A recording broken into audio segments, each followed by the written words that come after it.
Bismillahirrahmanirrahim. Assalamualaikum warahmatullahi wabarakatuh. Alhamdulillahirabbil alamin. Hamdan yuwafi ni'amahu wa yukafi'u mazidah. Ya Rabbi lakal hamdu kama yanbaghi li jalali wajhika wa 'azimi sultanik. Allahumma anta rabbi la ilaha illa anta khalaqtani wa ana 'abduka wa ana 'ala ahdika wa wa'dika mastata'tu. A'udzu bika min syarri ma sana'tu. Abu'u laka bi ni'matika 'alayya wa abu'u bi dhanbi faghfir li fa innahu la yaghfiru dzunuba illa anta. Faghfir li maghfiratan min 'indika warhamni innaka antal ghafurur rahim. Asyhadu an la ilaha illallah wahdahu la syarika lah wa asyhadu anna Muhammadan abduhu wa rasuluh. Allahumma shalli wa sallim ala khatamil anbiya'i wal mursalin wa ala alihi wa ashabihi wa man tabi'ahum bi ihsan ila yaumiddin. Subhanaka la ilma lana illa ma 'allamtana innaka antal alimul hakim. Allahumma anfa'na bima 'allamtana wa 'allimna ma yanfa'una warzuqna ilman yanfa'una. Allahumma inna nas'aluka 'ilman nafi'a wa rizqan thayyiban wa amalan mutaqabbalan. Amma ba'd. Masyaallah muslimin yang salat subuh yang dimuliakan Allah Subhanahu wa taala. Kita bersyukur alhamdulillah pagi hari ini Allah berkenan bangunkan kita setelah Allah matikan sejenak. Karena itu kita bersyukur kepada Allah Subhanahu wa taala minimal dengan kalimat alhamdulillahilladzi ahyana ba'dama amatana wa ilaihi nusyur. Mudah-mudahan syukur kita pagi hari ini akan menambah nikmat-nikmat Allah yang lain sebagaimana janjinya la in syakartum la azidannakum. Masyaallah muslimin yang rahmati Allah Subhanahu wa taala. Ini mic-nya ngantuk ya. Kena sepak bola ya. Baik, kita awali kajian kita pagi hari ini dengan basmalah. Bismillahirrahmanirrahim. Masyaallah muslimin yang salat subuh Masjid As-Salam yang dirahmati Allah Subhanahu wa taala. Pembahasan kita pagi hari ini akan melanjutkan pembahasan kita yang lalu, masih kitab Riyadhus Shalihin dan masih di bab tentang muraqabatullah. Muraqabah atau merasakan seorang hamba merasakan kehadiran Allah Subhanahu wa taala, merasakan Allah memantau dalam kehidupannya, merasakan Allah Subhanahu wa taala mengawal hidupnya dan lain sebagainya. Ini rahmat Allah yang luar biasa ketika seorang hamba itu merasakan kehadiran Allah. Kalau merasakan atau meyakini Allah Subhanahu wa taala, kalau meyakini bahwasanya Allah memantau seseorang, memantau hamba, memantau semua makhluk, saya kira semuanya yakin itu. Insya Allah semuanya yakin. Tapi merasakan hadirnya Allah, ya, merasakan bahwasanya Allah hadir dalam kehidupan kita, merasakan Allah memantau perjalanan hidup kita, merasakan Allah menilai seluruh aktivitas kita, itu saya kira tidak semuanya. Karena itu bersyukur kalau kita merasakan hal itu, karena ini karunia Allah Subhanahu wa taala yang besar. Masyaallah muslimin yang dirahmati Allah Subhanahu wa taala. Kita masuk hadis yang ketiga setelah dua hadis kita lalui. Pertemuan yang lalu kita sudah membahas tentang hadis ittaqillaha haitsu ma kunta wa atbi'is sayyi'atal hasanah tamhuha wa khaliqin nas bi khuluqin hasan. Pagi hari ini kita akan melanjutkan hadis ketiga Ibnu Abbas radhiyallahu anhuma. Hadis ketiga ini dari Ibnu Abbas radhiyallahu anhuma. Qala kuntu khalfan Nabi sallallahu alaihi wasallam yawman. Saya Ibnu Abbas menyampaikan atau Abdullah bin Abbas menyampaikan, saya di belakang Nabi sallallahu alaihi wasallam satu hari.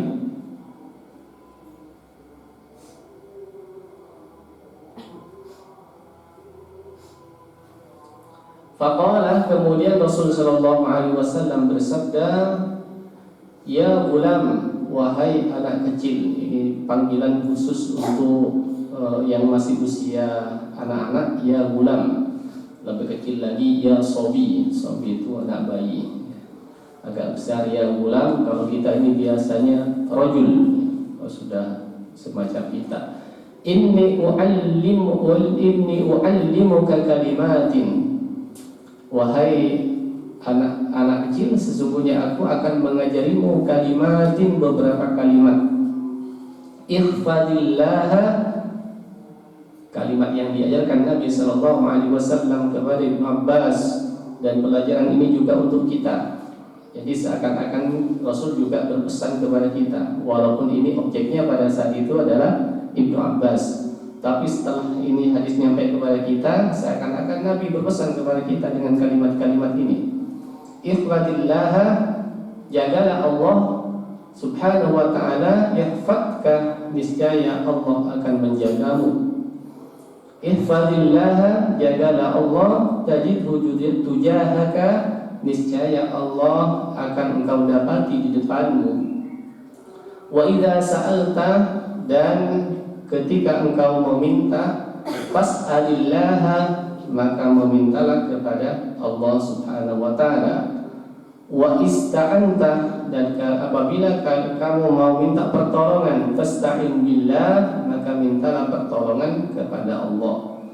Wa'lam, dan ketahuilah, annal ummata, sesungguhnya atau bahwasanya umat, law ijtama'at, semuanya berkumpul, seandainya umat semuanya berkumpul, ala ayyanfa'uka bisyai'in, untuk memberikan manfaat dengan sesuatu, lan yanfa'uka illa bisyai'in qad katabahu Allahu lak, semuanya itu tidak akan menjadikan atau tidak akan bermanfaat untukmu kecuali dengan sesuatu yang telah Allah tetapkan untukmu.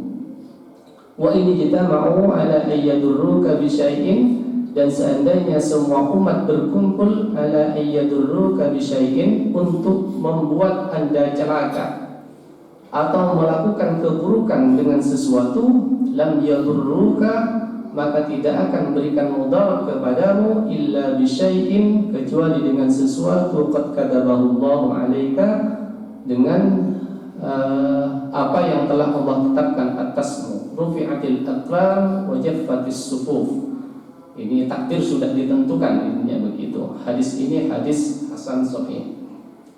Hadis ini juga bisa didapatkan di dalam kitab Arba'in An-Nawawi. Kalau dikaji An-Nawawi berarti juga sudah mengkaji hadis ini. Insya Allah di hadis yang ke-19, ya, hadis yang ke-19 hadis ini. Masyaallah muslimin yang rahmati Allah subhanahu wa ta'ala, masih ada lanjutan hadisnya dalam riwayat At-Tirmidzi. Wa fi riwayatin selain Imam Tirmidzi, ya, wa fi riwayatin, dalam satu riwayat ghairi Tirmidzi, selain Imam Tirmidzi, ihfadillah tajidhu amamaka, jagalah Allah maka engkau akan mendapatkan Allah di depanmu. Ta'arraf ila Allah fi ar-raha ya'rifka fi syiddah, kenalilah Allah subhanahu wa ta'ala pada saat Anda, pada saat gembira, pada saat senang, pada saat masih bisa melakukan banyak hal. Ya'rifka fi syiddah, maka Allah mengenalmu dalam keadaan sempit. Pada saat Anda sempit, maka Allah mengenalmu. Jika Allah subhanahu wa ta'ala dikenal pada saat Anda senggang, atau pada saat Anda sehat dan lain sebagainya. Wa'lam annama akhta'aka lam yakun bisuhibika, dan ketahuilah bahwasanya tidak akan pernah keliru atasmu apa yang telah Allah tentukan atasmu. Wa ma asabaka lam yakun liyukhti'aka, dan juga sebaliknya, semuanya tidak akan menimpamu apa yang tidak Allah, apa saja yang tidak Allah tentukan atasmu. Wa'lam anna nasra ma'as sabri, dan ketahuilah bahwasanya kemenangan itu, kesuksesan itu bersama kesabaran. Wa annal fajra ma'al karbi, dan sesungguhnya keberhasilan itu bersama kerumitan. Wa anna ma'al usri yusra, dan sesungguhnya kemudahan itu bersama dengan kesulitan, atau kesulitan itu bersama dengan kemudahan. Masyaallah muslimin yang dirahmati Allah subhanahu wa ta'ala, hadis ini sangat penting khususnya dalam pembinaan akidah, baik untuk kita, termasuk untuk anak-anak kita, termasuk untuk siapa saja, untuk menanamkan kekuatan iman di dalam diri kita. Karena itu Ibnu Rajab mengatakan hadis ini mengandung nasihat-nasihat yang agung dan kaidah-kaidah umum yang bersifat menyeluruh dalam masalah terpenting dalam agama ini. Karena ini berkaitan dengan akidah. Biasanya kalau akidahnya bagus, maka aktivitas akhlaknya, aktivitas ibadahnya dan lain sebagainya itu bagus. Ya, biasanya indikator bagusnya akidah seseorang itu kan nampak. Jadi masalah akidah itu keyakinan seseorang terhadap Allah Subhanahu wa taala itu kelihatan. Walaupun berbicara keyakinan itu kan masalah hati, masalah batin.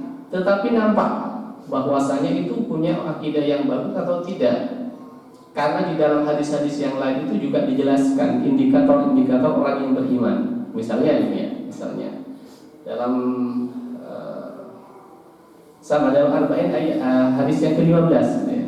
Hadis yang ke-15 itu kan juga dicontohkan salah satunya ada indikator-indikator orang yang beriman. Man kana yu'minu billahi wal yawmil akhir falyaqul khairan aw liyasmut. Man kana yu'minu billahi wal yawmil akhir falyukrim jarahu wa man kana yu'minu billahi wal yawmil akhir falyukrim dhaifahu. Siapa yang beriman kepada Allah dan hari akhir, maka ia berkata yang baik. Ketika tidak mampu berkata yang baik, kemudian dia diam. Siapa yang beriman kepada Allah dan hari akhir, maka ia memuliakan tetangganya. Siapa yang beriman kepada Allah dan hari akhir, maka ia memuliakan tamunya. Itu indikator-indikator orang beriman. Ternyata orang beriman itu walaupun berbicara tentang hati, berbicara tentang batin, Rasul menunjukkan beberapa hadisnya ada indikator-indikator kebaikan batin seseorang itu. Yaitu nampak dalam akhlaknya, nampak dalam ibadahnya. Masyaallah muslimin yang dimuliakan Allah Subhanahu wa taala, karena itu berbicara tentang batin tidak saja kita berbicara tentang hati, tetapi bagaimana hati itu diaplikasikan dalam bentuk perbuatan. Nah, itulah Ibnu Rajab mengatakan hadis ini sebagai kaidah-kaidah umum, kaidah-kaidah umum dalam masalah-masalah penting dalam agama ini. Masyaallah muslimin yang dirahmati Allah Subhanahu wa taala.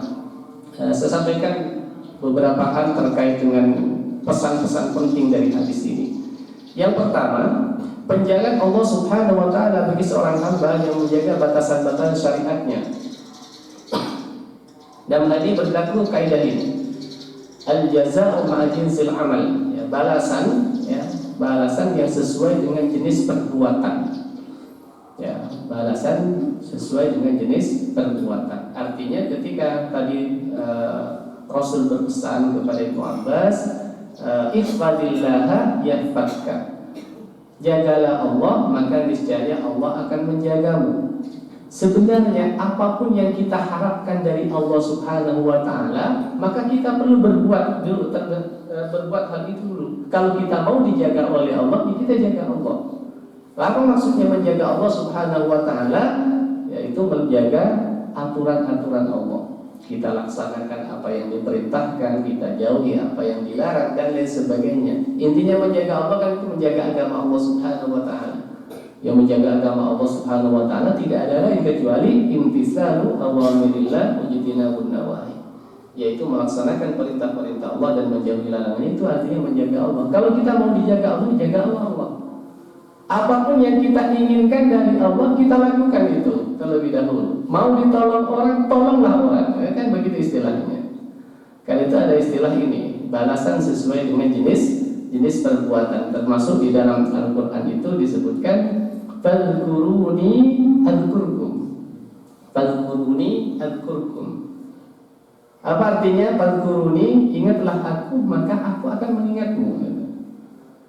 Jadi apa yang diinginkan dari Allah Subhanahu wa taala kita lakukan terlebih dahulu, niscaya Allah akan merealisasikan hal itu untuk kita.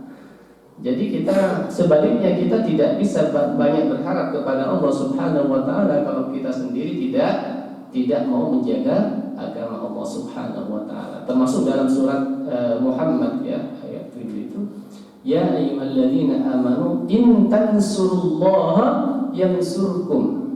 Ya, in tansurullaha yansurkum wa yusabbit aqdamakum. Wahai orang yang beriman, jika kalian menolong agama Allah, maka niscaya Allah akan menolongmu. Jadi apa yang kita harapkan dari Allah, maka kita perlu untuk melakukan terlebih dahulu apa yang kita harapkan itu. Kalau mau tolong Allah, tolong agama Allah. Kalau mau diperhatikan Allah, perhatikan Allah. Kalau mau dibantu oleh, bantulah Allah. Artinya bantu Allah itu adalah dengan melaksanakan aktivitas-aktivitas yang baik sesuai dengan ajaran agama kita. Masyaallah muslimin yang dimuliakan Allah Subhanahu wa taala. Oh ini ayat Al-Baqarah ayat 105. Fadhkuruni adzkurkum. Ingatlah kamu kepadaku, niscaya aku ingat pula kepadamu. Berarti kalau seseorang tidak ingat Allah, ya Allah pun tidak ingat dia. Istilahnya begitu pengertian sebaliknya atau pemahaman terbaliknya ya. Wahai orang yang beriman, jika kalian semuanya menolong Allah, maka Allah akan menolongmu. In tansurullah. Masyaallah muslimin yang dimuliakan Subhanahu wa taala, menjaga batasan Allah Subhanahu wa taala itu adalah dengan menunaikan hak-hak Allah ya, menunaikan hak Allah, tidak melanggarnya. Ini semacam itu, semua mudah saja menjaga agama, menjaga Allah itu. Ya, kita sholat, ini bagian dari menjaga Allah. Kita puasa, kita zakat, kita laksana sholat sunnah, kita mengaji dan lain sebagainya. Termasuk menjauhi larangan itu bagian dari cara kita menjaga Allah. Bukan berarti Allah perlu dijaga kita, berarti Allah enggak aman. Nah, ini keliru, ya keliru. Karena Allah Subhanahu wa taala sama sekali tidak membutuhkan apapun dan siapapun, ya. Tidak membutuhkan apapun dan siapapun. Ia tetap Maha Kuasa, sekalipun tidak ada orang yang mau menyembahnya. Tetap Maha Kuasa. Karena itu apa yang kita lakukan ini adalah memang untuk kita sendiri. Karena kita ingin dibantu oleh Allah, kita ingin diperhatikan oleh Allah, ingin dilihat oleh Allah, maka kita harus menjaga Allah istilahnya, yaitu dengan melaksanakan apa yang diperintahkan oleh Allah Subhanahu wa taala. Maka ketika kita melaksanakan itu, Allah akan menjaga kita. Penjagaan Allah, masyaallah muslimin yang dirahmati Allah Subhanahu wa taala, tidak ada lain kecuali ya kita ini dijaga agar kita ini selalu aman. Hanya persoalannya ini aman versi kita bisa saja tidak selalu sama dengan versinya Allah. Tidak selalu sama. Karena itu kuncinya begini, bahwa kalau kita ini sudah melaksanakan perintah Allah dengan sebaik-baiknya, sudah melaksanakan anjuran Allah dengan sebaik-baiknya, maka apapun yang terjadi dalam hidup ini ya kita jalani. Karena tidak ada yang tidak baik terjadi kepada orang yang baik. Saya ulangi lagi, tidak ada kejadian yang tidak baik kepada orang yang baik. Tidak ada. Hanya saja kadang-kadang orang itu menangkap sesuatu tidak baik, misalnya sakit baik kepada. Menurut kita tidak baik. Tapi itu bisa saja baik memang. Ya. Karena sesuatu yang telah Allah berikan kepada orang baik itu sebenarnya sudah yang terbaik. Sudah terbaik itu. Ya. Asa an takrahu syai'an wa huwa khairul lakum. Wa asa an tuhibbu syai'an wa huwa syarrul lakum. Kita ini kan kadang-kadang menganggap itu baik, tapi ternyata akhirnya tidak baik. Sebaliknya begitu. Ya. Karena itulah tidak ada sesuatu yang terjadi yang tidak baik kepada orang yang baik, tidak ada. Karena itulah juga Rasul mengajarkan kepada kita, apapun yang terjadi kepada kita, kalau sesuatu itu menyenangkan, Rasul menganjurkan dengan memuji Allah. Jelas kalau menyenangkan kan kita pun juga memuji Allah ya. Nabi Muhammad dengan kalimat Alhamdulillahilladzi bi ni'matihi tatimmus shalihat. Itu ucapan ketika kita mendapatkan sesuatu yang menyenangkan ya, banyak yang menyenangkan. Karena itu Nabi menganjurkan begitu, Alhamdulillahilladzi bi ni'matihi tatimmus shalihat. Kemudian kalau terjadi sesuatu yang kurang menyenangkan, tetap memuji Allah itu. Nabi tetap menyontohkan kepada kita, Alhamdulillah ala kulli hal. Alhamdulillah ala kulli hal. Kurang menyenangkan, alhamdulillah ala kulli hal. Kalau itu menyenangkan, alhamdulillahilladzi bi ni'matihi tatimmus shalihat. Tetap kalimat pujian terhadap Allah Subhanahu wa taala muncul. Ya ini dipahami sekali masyaallah muslimin, karena tidak ada kejadian yang tidak baik yang diberikan kepada orang baik, hentikan itu.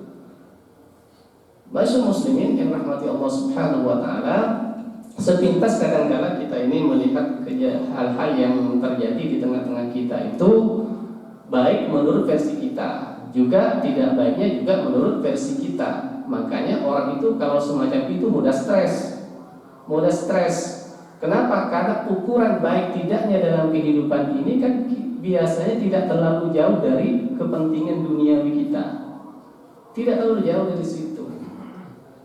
Sedangkan dalam versi Allah Subhanahu wa taala, Allah itu membimbing kita agar kita ini lebih baik ke depannya.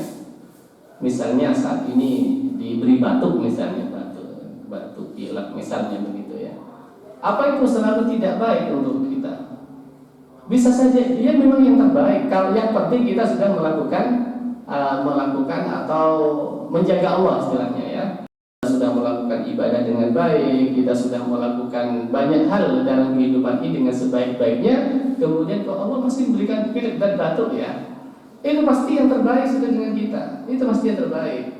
Entah untuk menghapuskan dosa-dosa kita atau karena ada tujuan lain Allah memberikan kepada kita.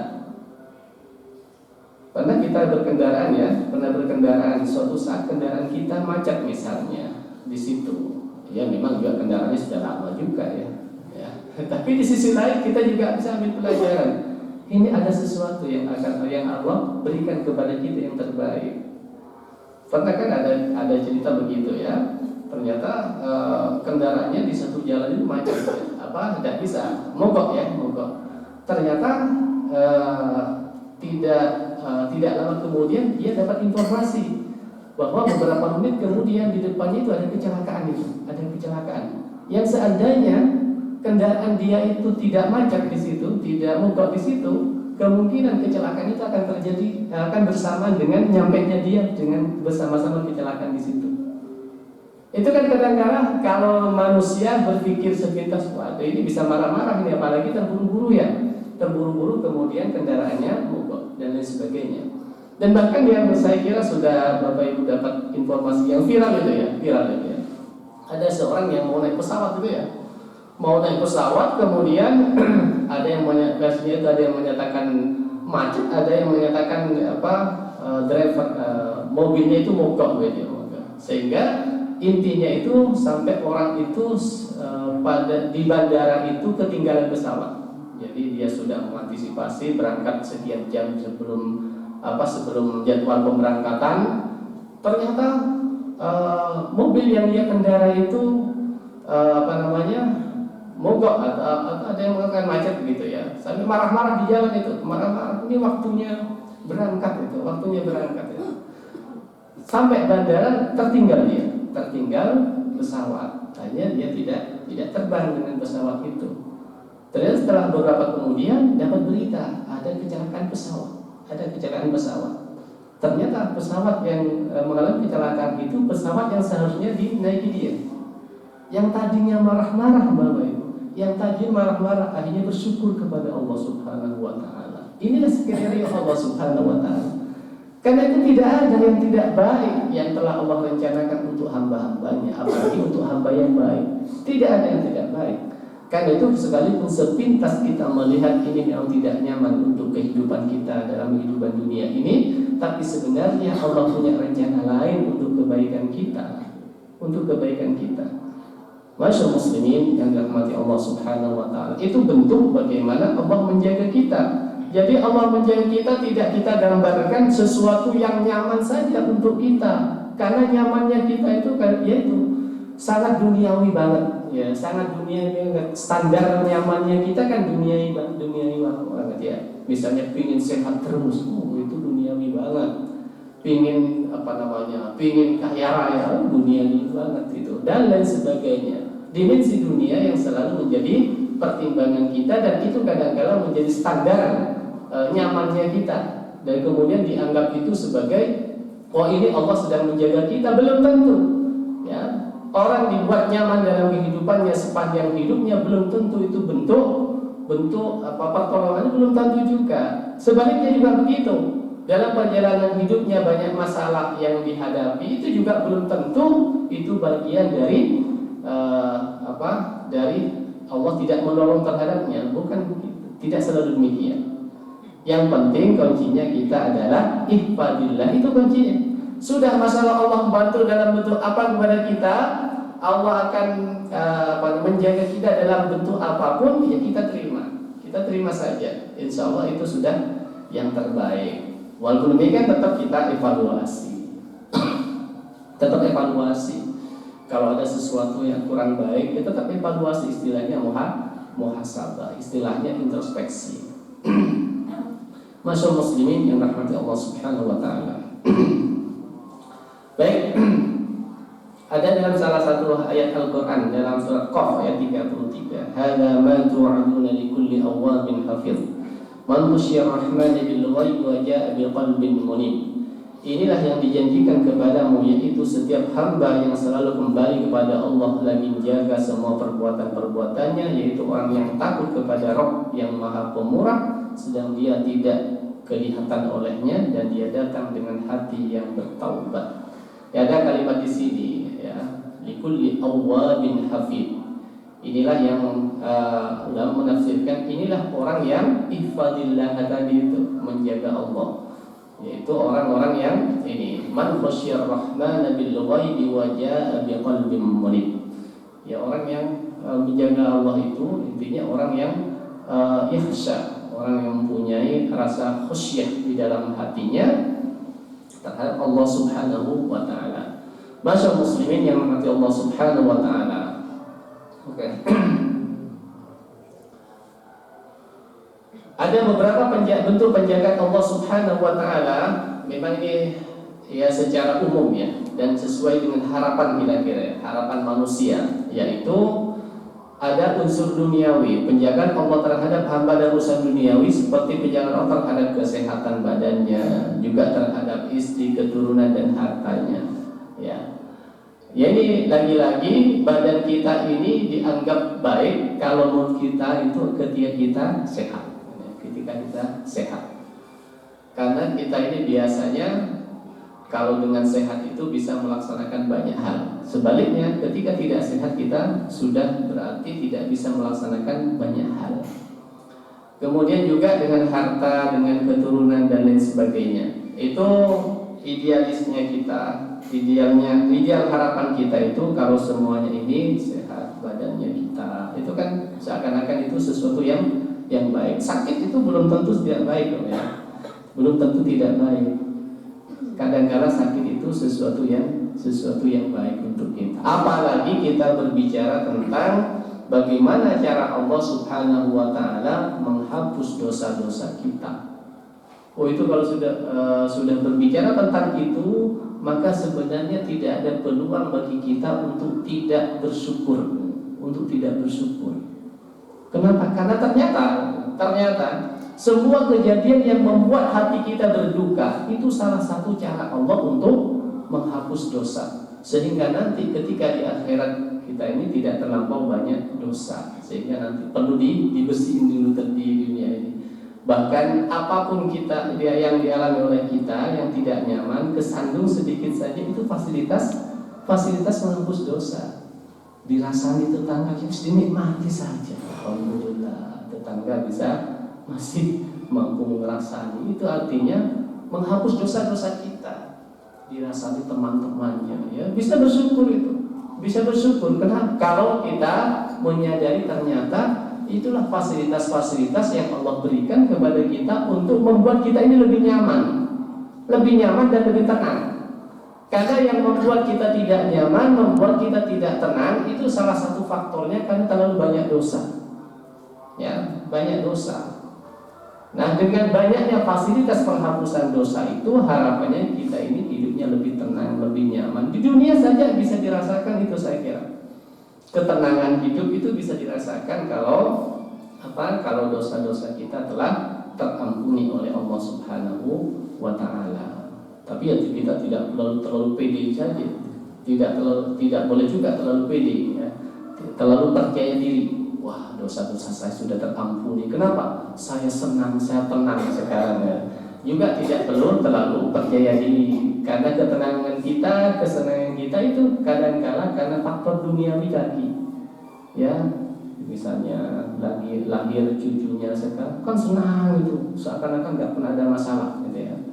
Padahal sebelumnya 2 hari yang lalu banyak masalah, setelah lahirnya cucu itu kemudian nyaman, tenang gitu. Masyaallah muslimin yang rahmati Allah Subhanahu wa taala. Memang kehidupan ini kalau kita rasakan, ya, kalau kita rasakan betapa kita ini memang ya hanya ikut dengan sunnatullah saja, ya, ikut dengan aturan Allah saja. Yang penting kita telah melakukan perintah-perintahnya, ya kita ikuti skenario Allah seperti apa, ikut saja. Insya Allah itu akan jauh lebih nyaman. Oke. Maka barang siapa menjaga batasan-batasan Allah di masa kecilnya dan dikala fisiknya masih kuat, maka Allah Ta'ala akan menjaganya di masa tuanya dan dikala fisiknya telah lemah, dan Allah akan menguatkan pendengaran, penglihatan, dan kesehatan dan akalnya. Ini bagian dari pendapat ulama ini ya, bahwa ketika seseorang itu telah menjaga saat sehatnya, ya, dijaga dengan sebaik-baiknya, ya termasuk insya Allah cara kita sama semacam ini, sholat subuh berjamaah, mengikuti kajian, melaksanakan aktivitas-aktivitas yang positif pada saat fisik kita kuat. Insya Allah pada saat fisik kita lemah, kita masih diberi kesempatan untuk melakukan aktivitas yang baik. Itu yang kita harapkan. Bahkan yang lebih dahsyat ini, ya lebih dahsyat ini, ya. Bahkan karena kesalehan seorang hamba, Allah Subhanahu wa taala akan menjaga keturunannya sepeninggalnya. Salah satu bisa yang jadi referensi itu ini kan kisah ya, kisah yang ada di surah Al-Kahfi, ya, kisah Nabi Khidir ketika membangun satu bangunan, kemudian dia tidak mengambil upah sedikit pun dari bangunan itu. Kemudian ditanya, kenapa kau tidak ambil upah?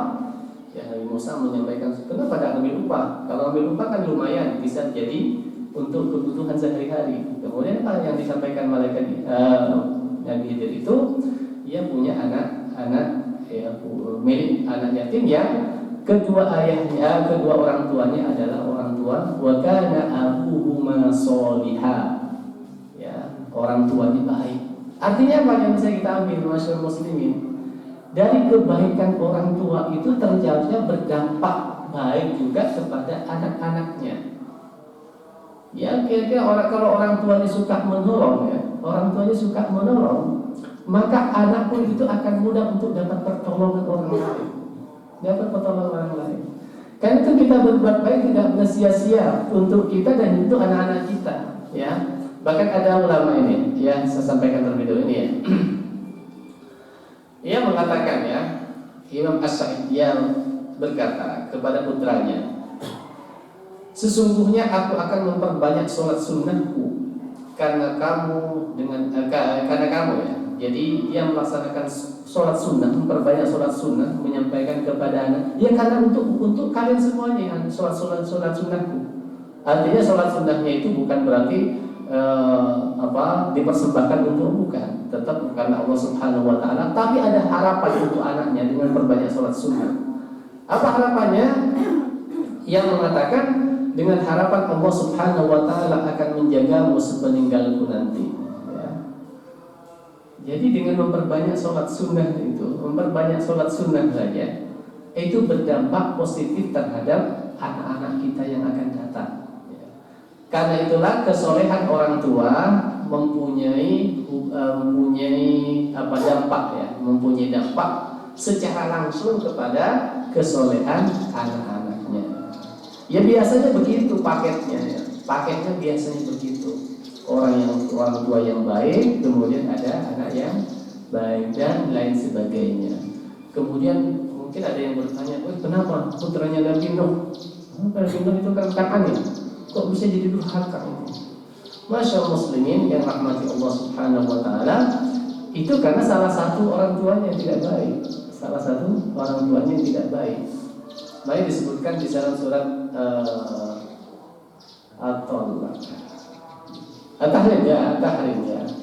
Daraballahu masalan lilladzina kafaru imra'ata Nuhin wa imra'ata Lut idh kanata daraballahu masalan lilladzina kafaru imra'ata Nuhin wa imra'ata Lut kanata tahta 'abdaini min ibadina salihaini fa khanatahuma falam yughniya anhuma minallahi syai'an. Itu perumpamaan disebutkan dalam ayat itu, daraballahu masalan lilladzina kafaru, perumpamaan bagi orang-orang kafir, yaitu imra'atan Nuh wa imra'atan Lut, yaitu istrinya Nabi Lut dan istrinya Nabi Nuh. Ya, kedua istrinya itu fakhanatahuma, khianat, ya tidak baik. Ya karena faktor ketidakbaikan istrinya itu yang menjadikan faktor sehingga anaknya Nabi Nuh itu tidak jadi anak yang soleh sebagaimana solehnya Nabi Nuh. Kan itu penting, jadi pasangan yang baik. Yang sudah dapat ya tidak usah nyari lagi. Ya wis itu telaten ini ya. Oh ini kok tak baik tak cari lagi. Baik itu sudah terbaik itu, ya. Ya yang sudah didapatkan itu adalah yang terbaik. Jangan menyesal saat ini. Dulu ya, mesti dulu.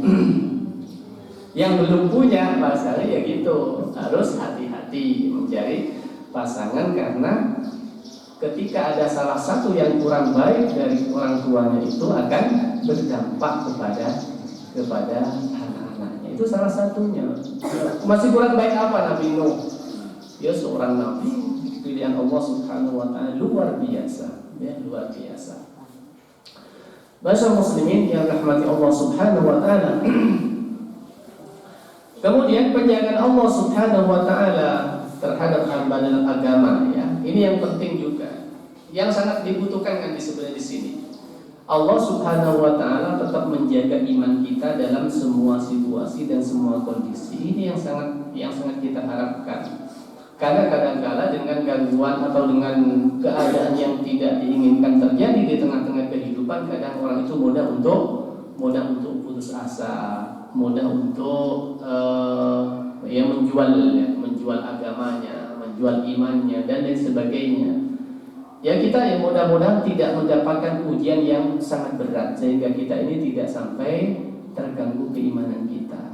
Ya, itu yang kita harapkan, makanya kita tetap berlindung agar ya sholat kita saat sudah tepat kita selalu membaca Allahumma inni a'udzubika min adzabi jahannam wa min adzabil qabri wa min fitnatil mahya wal mamat. Itu sangat penting. Kenapa Bapak Ibu rahimakumullah? Karena ujian yang fitnah yang terjadi dalam kehidupan kita, kalau kita ini tidak siap, kita bisa saja iman kita bisa ditinggalkan kalau tidak siap. Karena itu kita berharap agar tidak sampai terjadi fitnah-fitnah yang luar biasa yang membuat kita tidak mampu menghadapi fitnah itu. Masyaallah muslimin yang rahmati Allah Subhanahu wa taala, seberat apapun fitnah yang saat ini kita hadapi dalam kehidupan ini masih tidak seberapa itu. Insya Allah dengan kondisi yang semacam ini kita masih bisa mempertahankan iman itu. Insya Allah masih bisa. Walaupun bisa banyak kezaliman di sana sini terjadi, insya Allah masih bisa kita menjaga atau mempertahankan iman. Tapi kita tidak tahu kalau sampai Dajjal itu semakin lahir dalam kehidupan ini yang semakin menekan kehidupan kita. Kita kan tidak tahu, tapi kita tetap berlindung.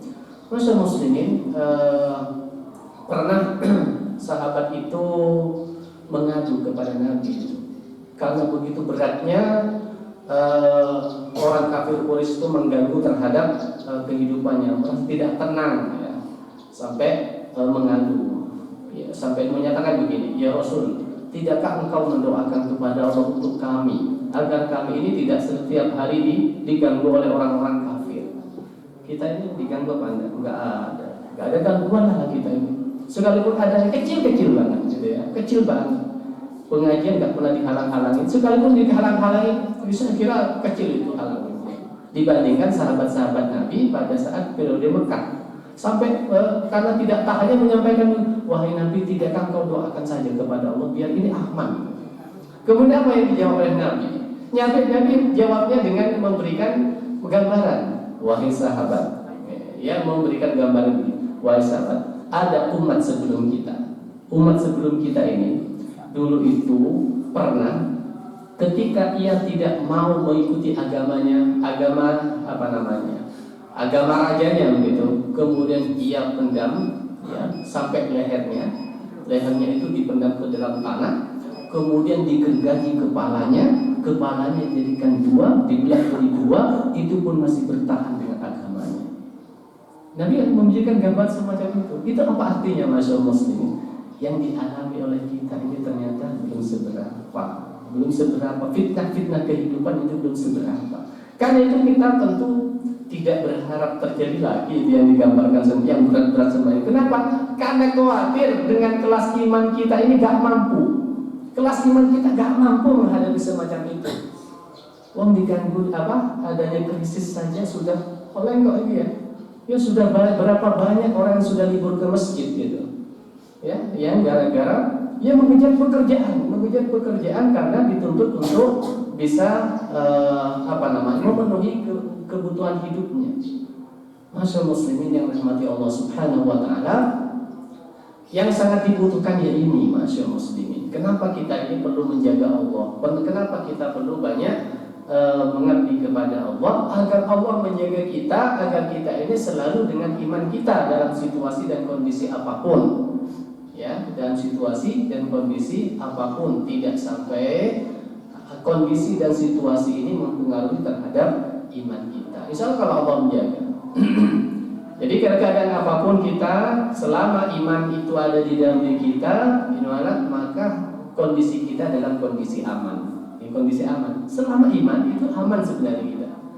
Yang khawatir itu kalau sampai kejadian-kejadian yang ada di sekitar kita ini mengganggu keimanan kita, ya, karena faktor tentu kemudian kepercayaan terhadap Allah ragu, ya, terhadap kepercayaan terhadap kekuasaan Allah kemudian ragu dan lain sebagainya. Ini yang dikhawatirkan dalam hidup ini. Masya muslimin yang umat Allah Subhanahu wa taala sudah masuk.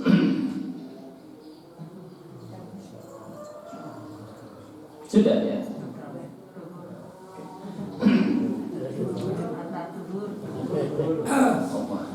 Ini selalu semangatnya ya. Baik, masya muslimin yang dimuliakan Allah Subhanahu wa taala. Inti dari hadis ini, hadis yang kita pelajari pada pagi hari ini, ya kita intinya tetap jaga Allah, tetap melakukan perintah Allah, jauhi larangannya. Pasti Allah menjaga kita dengan versinya Allah. Cara Allah menjaga kita sudah kita serahkan sepenuhnya. Ya Allah, kami serahkan kepadamu semua kehidupan ini. Sudah berikrar, inna sholati wa nusuki wa mahyaya wa mamati lillahi rabbil alamin. Sudah jelas itu ikrar kita. Sholatku, ibadahku, hidup dan matiku milikmu wahai Allah. Mau diapain saja terserah Allah Subhanahu wa taala. Karena tidak mungkin Allah melakukan sesuatu yang tidak baik untuk kita. Wa ma ana bidzallamin lil abid. Allah tidak akan berbuat zalim kepada kita. Tidak pernah berbuat zalim, ya. Baik, saya kira itu. Terima kasih. Kita akhiri kajian kita dengan berbaca subhanallah bihamdika asyhadu an la ilaha illa anta astaghfiruka wa atubu ilaik. Nasrun minallahi wa fatahun qarib wa basyiril mu'minin billahi fi sabilil haqq wastabiqul khair. Assalamualaikum warahmatullahi wabarakatuh.